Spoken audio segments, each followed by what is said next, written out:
Welcome Home Radio Podcast. Are you looking to buy or sell your home? Our team is here with answers to guide you through the buying and selling process. We encourage you to ask questions. Please comment on this show or visit us at welcomehomeradio.net for more information. Bringing real estate, lending, and education together in one place, and to help you make the right home decision for you and your family.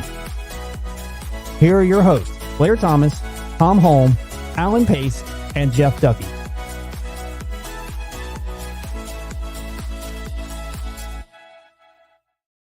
And welcome to Welcome Home Radio, where real estate, lending, and learning come together. It is September 20th, and with the limited supply of homes, many people are turning to condominiums and townhomes as options. And we want to discuss the pros and cons of condominiums and townhomes today. So please ask questions, like, share with you. Let us understand what you're thinking about this, but we want to get right into it. What is it? And welcome, guys. I've got Jeff, I've got Tom, I've got Alan with us today, and we're here to talk. Oh boy, Tom is wrapped up. He must be coffeeed up, ready to go. Everybody doing well? Yes, sir. Yes, sir. Got the bell going off. Tom, if you would, please do us the honor to help our listeners and us understand what is the difference between a condominium and a townhome. Why would you have two different names? The buildings look just the same. What's the difference? Well, they don't look exactly the same. We'll put it from the end run as far as the ownership piece. It's how you own the property itself. A condo, when you refer to that, you are buying space within a property's boundaries. We call it a wall-to-wall mortgage when we do those mortgages, because you're actually just taking ownership of the space. And your space, if it's 1,000 square feet of space, and there's 10,000 square feet of space that is all the people own out there. In other words, there's 100 other, what would that be? 10 other, whatever. If I got units, if I've got 1,000 square feet and there's 10,000 square feet in the whole thing, I basically own 1/10 of everything that is being done for that property.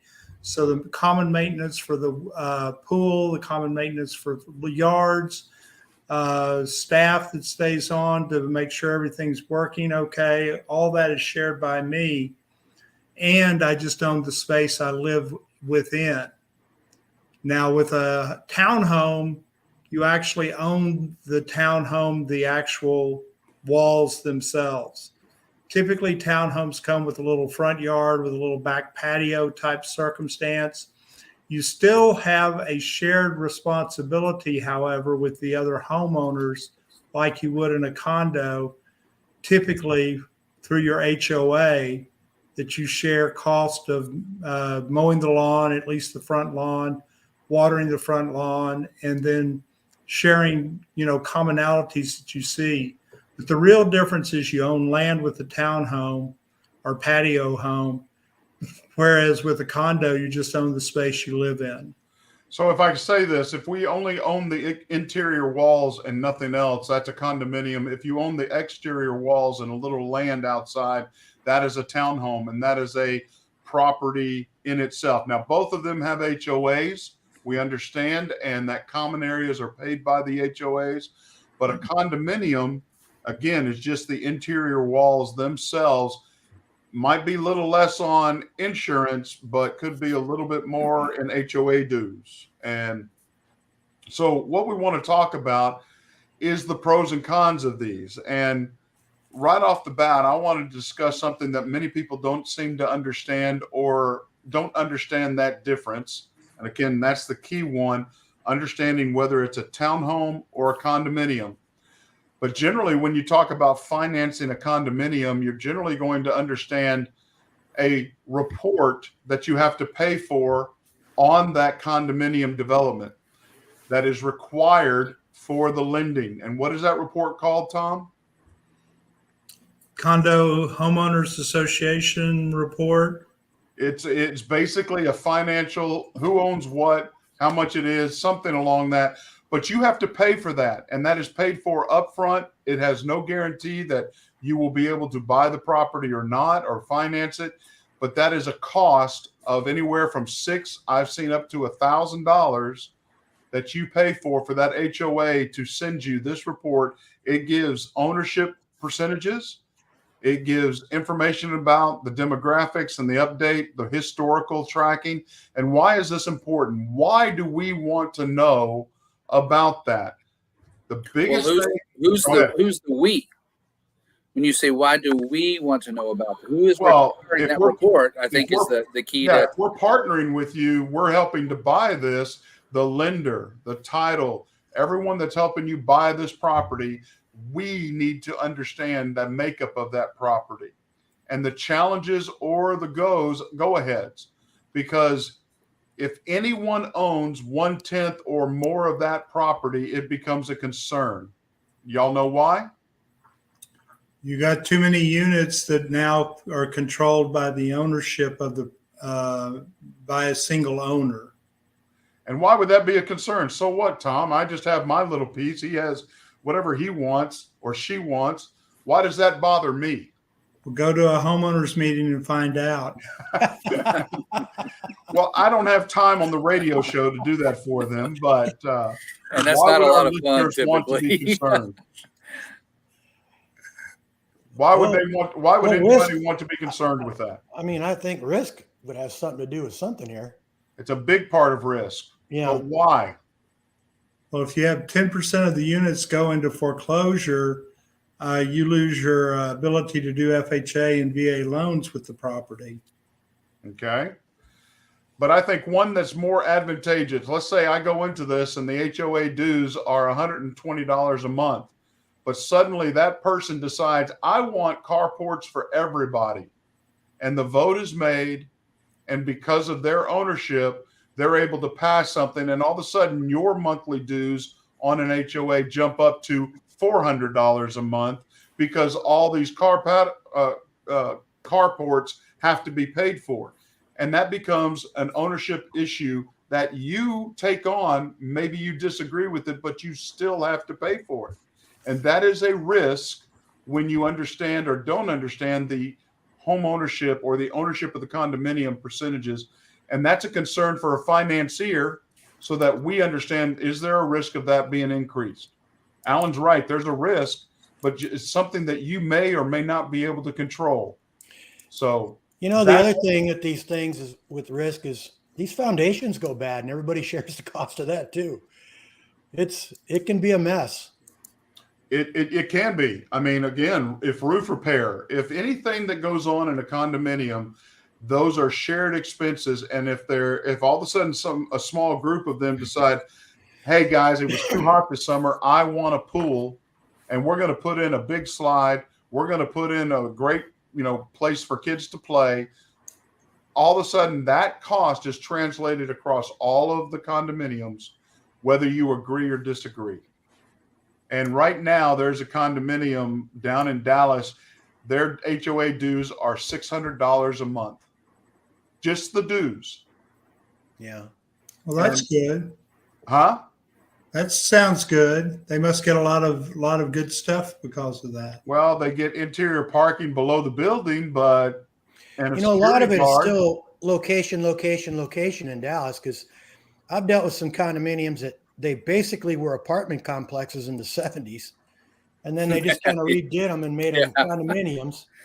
And I mean, it looked like Lucy and Ricky were in there cooking in the kitchen.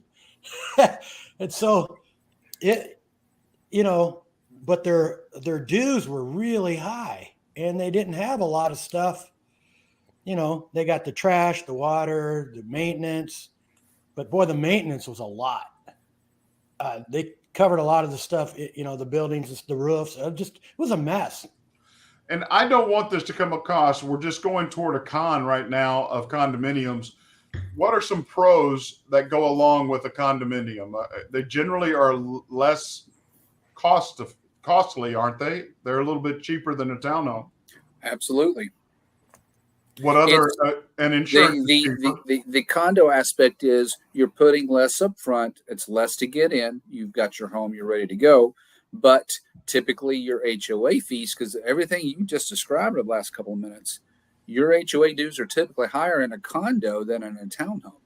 Well, that equals low. So it's kind of like I've got this to put down and buy my new home right now, and okay, if the fees are a little higher on a monthly basis, I can handle that compared to I don't have as much to put down, so I'm not going to buy a townhome at this time, even though it's everybody weighing out what their capabilities are and what's best for their finances, right? But from a personal standpoint, if you want pros, it's stuff like low maintenance, affordability, location, amenities, the pools and the tennis courts and things like that, and some of them use them for investment portfolios, and I think a lot of that is under the gun nowadays because of Airbnb and all that. But those are some pros. I think if you're young and getting started, you don't want a yard, and you don't want to get a ladder and all that stuff. You just want to live, go to work, come home, live, go to work, and then think about even something else later. Even if you're young, we're all closing with some some people that are many generations younger than us, and if they're smart, they're thinking about it. Buy that condo, they're thinking down the road. Well, I'm going to go ahead and hang on to this. And there's baby boomers moving into them because they don't want maintenance anymore either, because they've already been on the ladders and the stuff. So interesting. Well, I don't want to make it into a pure negative thing on condominiums, but there are starter opportunities, investments. You just have to be aware of the risk when you do that. So the future, again, Wayne Gretzky, the great one, said it best. Most hockey players skate where the puck is. I want to skate where the puck's going to be. Where is this going to be down the road? Is it an investment long-term? Is it a short-term? Are we going to flip this? Understanding those risks and rewards go into this. Townhomes, again, we own the exterior and the interior walls. Insurance could be a little bit more. Still have HOA dues. Still have property tax on both of these. One could be less, one could be more. But in a townhome, you have control of that home itself, the front door, all of those things that go on around your yard, small as it is, backyard, carport, or garage, all of that is yours. And so I see this as more, and the loan programs available for townhomes are much easier, and you don't have to do certain things like you do a condominium. Is that correct, Tom? That is definitely correct. And you threw out a lot of stuff as far as, the investment part. Condos traditionally are not great investment situations.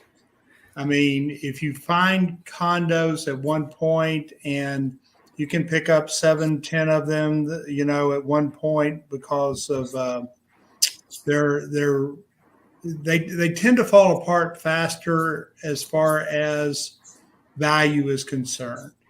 And that's because you're reliant on everybody else to maintain the value of their condo in relationship to yours. So condos by their nature, I've invested in condos, and I learned a lesson that the HOA has such strength and power that they can stop things from happening that should be done, and they can make things happen that shouldn't be done. So it's you don't have control of the property, and that's just the nature of condos from the investment side. Now, a pro would be, as far as living in one, is it does provide you with housing the first time. They won't go up traditionally in value like a standard stick and brick house will. But if you buy a condo, you're going to be buying the same square footage a little bit below the market, what you would pay for a stick and brick house. And that way you're again getting your first equity purchase if you dedicate your time to paying it off. then you've developed the equity that you need to go to the next place and perhaps buy a standard stick and brick. So are you also saying, since you said, and if I understand correctly, condominiums don't have the inherent equity growth in them, but therefore you're also not paying what you would pay out on the market with a condominium home? And that's the trade-off. I mean, right. So a good starter home. It would be a decent starter home. I see a lot of people that are moving to their beach homes, lake homes that are like condominiums, and leaving the city when they retire or they make that choice and they go, and then they permanently live there, and it becomes a more prominent and importance. But you can pay these off, you can outright own them, but you still have those HOA dues hanging over. So want to remind you, welcomehomeradio.net. You can find all of our series. You can ask your questions there. You can like and share us. If you see value in our talks or our discussions and any ideas, we do encourage you to ask questions that you are concerned with. We will try to answer them in the next series or meet you right there. So I do want to say something from the earlier question you had about the 10% thing. I've kind of been looking this up on the Fannie Mae Form 1077. That's the condo questionnaire that you talked about earlier. The 10% rule, the reason Fannie and Freddie don't like it is if one owner can default on 10% of all the units, that's too large of a risk for Fannie and Freddie to take on. That's the baseline for why the 10% rule is there. Okay. So standard loan program, FHA or Fannie and so forth, could not be used. But it also goes back to, hey, one person or a smaller group of people can control dues on HOAs and decide for the whole group. Well, the dues still have to be controlled. Typically, changes in dues will only happen if you've got a 51% agreement to change the dues. Yeah, but if 5 people have 10% each, guess what? 5 people can make a decision for 80, 90, 100 people. I understand the math. So, well, I'm glad you do. I mean, that's third grade. Yeah. Am I smarter than a 5th grader? I'm not positive. No, you would be asking the questions. And by the way, do you know that Mr. Champion is right across the middle of your face on your video? Oh, put it back up there, Monkey Buck. Come on. Usually they black out my eyes. Let's see if we can do that.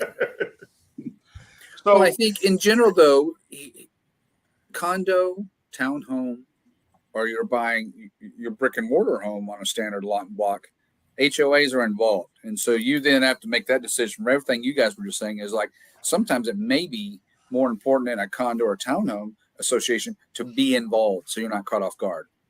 I mean, that's part of the things you have to think about of, do I want to mess with that? Going to meetings and getting on committees and things are totally different stories, but it's keeping yourself informed. So especially I think in a condo or townhome, so you're just not caught off guard.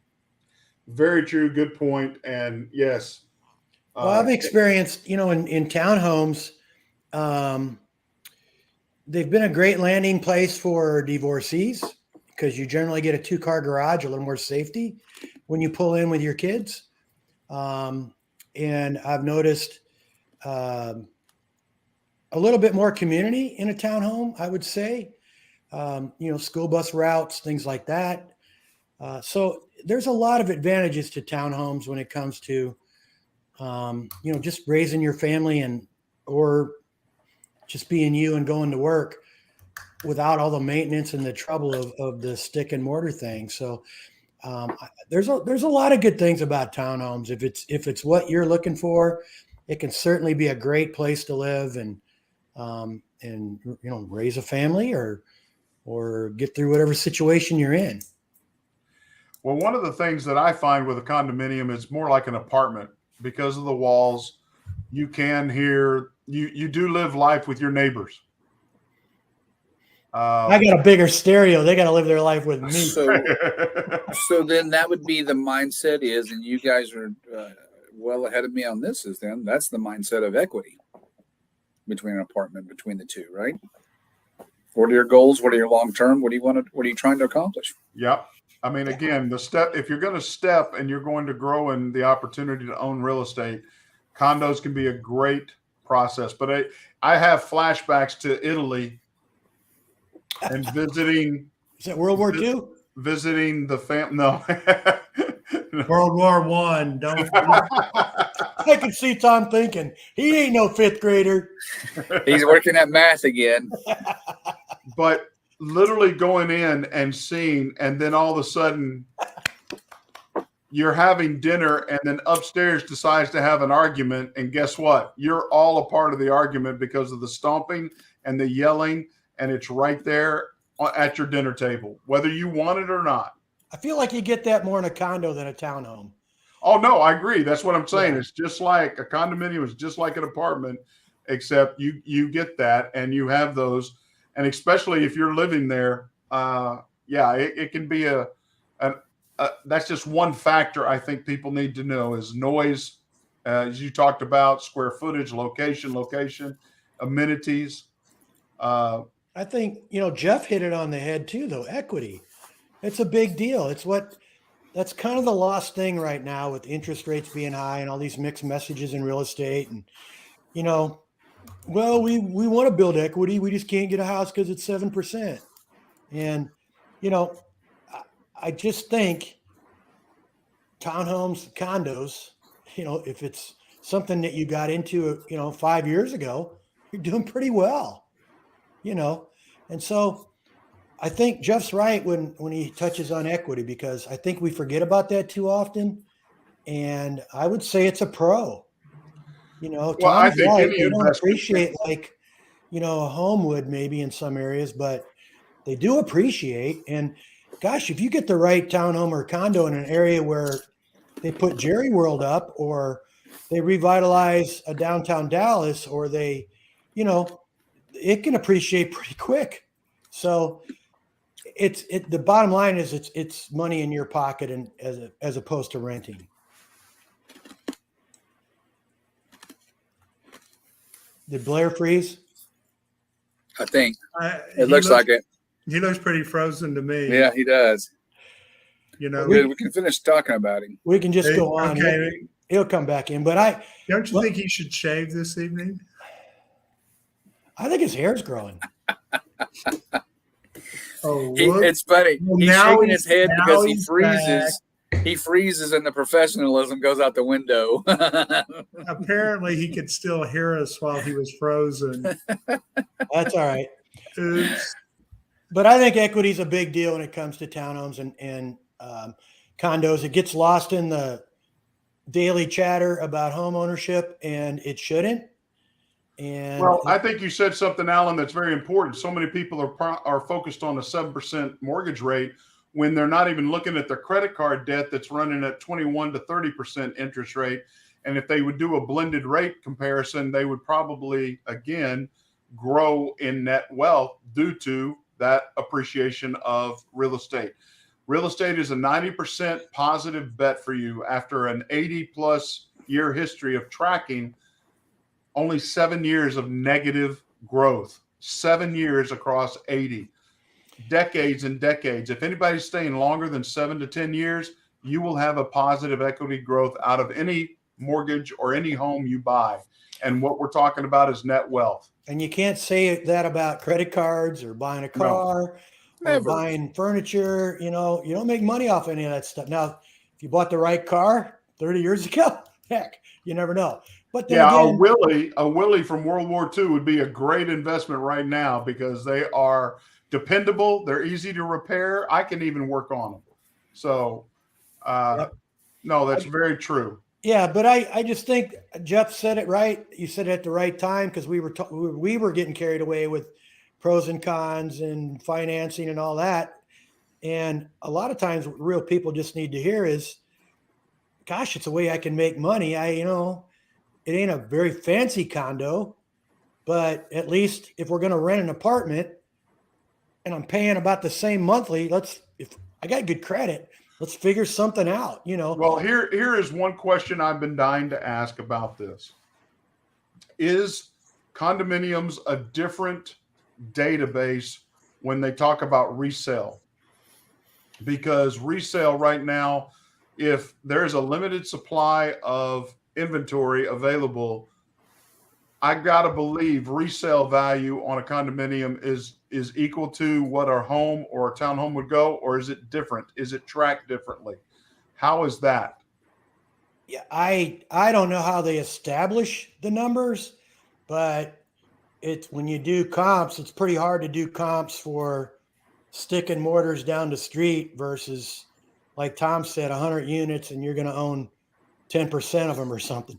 So you kind of have to go with that. And I would think any good lender would want that information too. What are these specific condos going for? What is their history?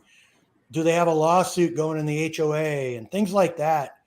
So I don't know how they arrive at the databases, but you know, you do want to know the general area. How are those homes performing? Is there a new football stadium going in or a new highway going in or that kind of thing? But when it comes to the specific community of condos, as a buyer, I'd want to know what those condos have been doing. Yeah. No, I agree. But I just, if everything's equal, then I got to believe with a limited supply, condominiums will be in demand just as much as a townhome or a home. That resale would be there, so that equity growth you can realize. Right now, so many people want to realize their growth and equity in their home by doing a cash out or utilizing or selling now, buying something else, upgrading, right sizing. But the only way they can do that is, are they able to sell it?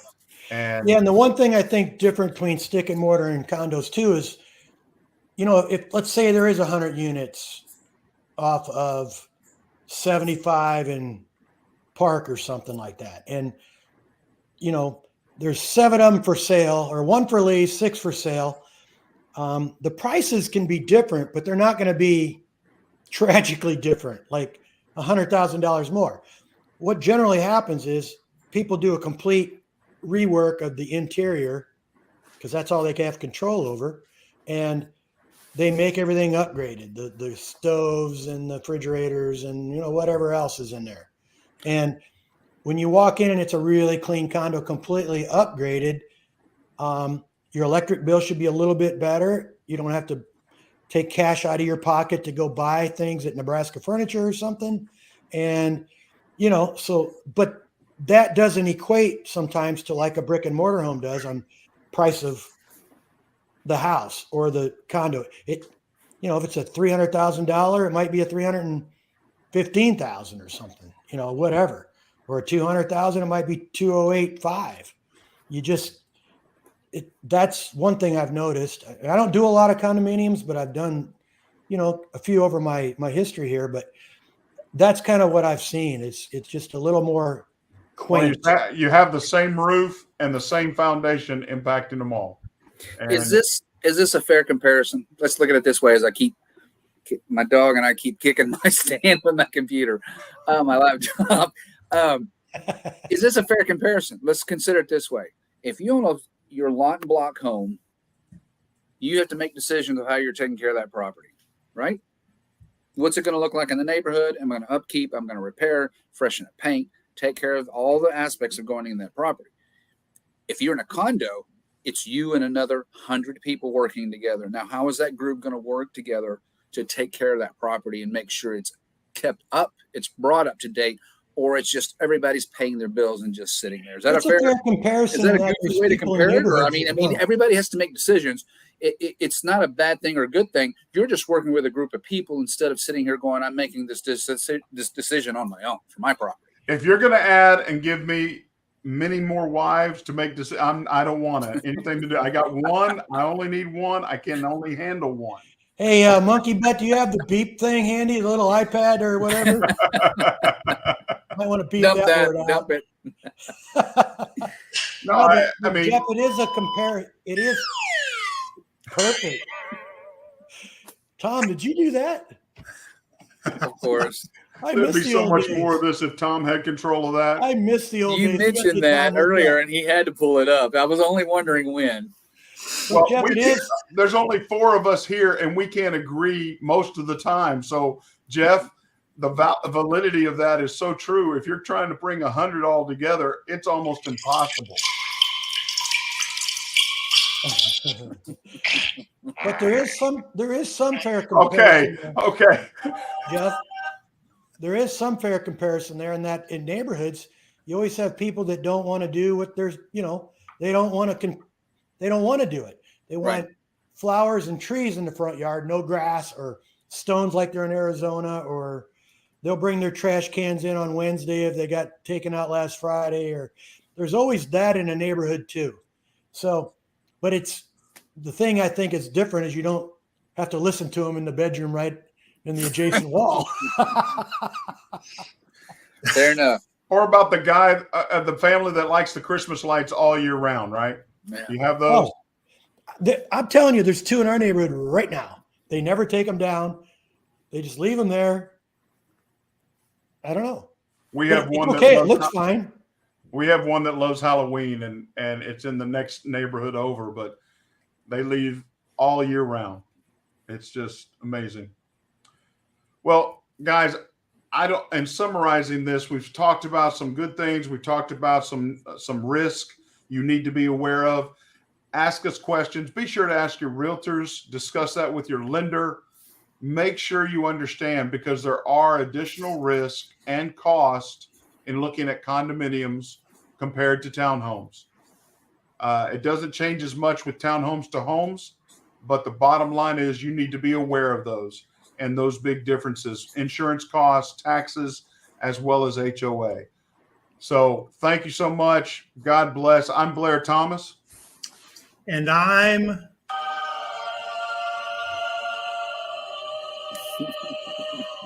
Tom Holmes. And I'm Alan Pace, and I'm going to church right now. And I'm Jeff Duffy, and I'm going to go find my walkout music. I got to find my walkout. God bless. Y'all take care.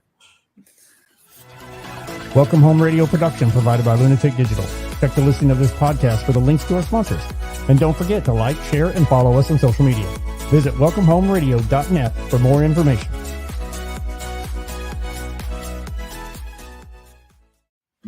This was a Lunatic Digital production. Visit lunaticdigital.com for all your digital needs.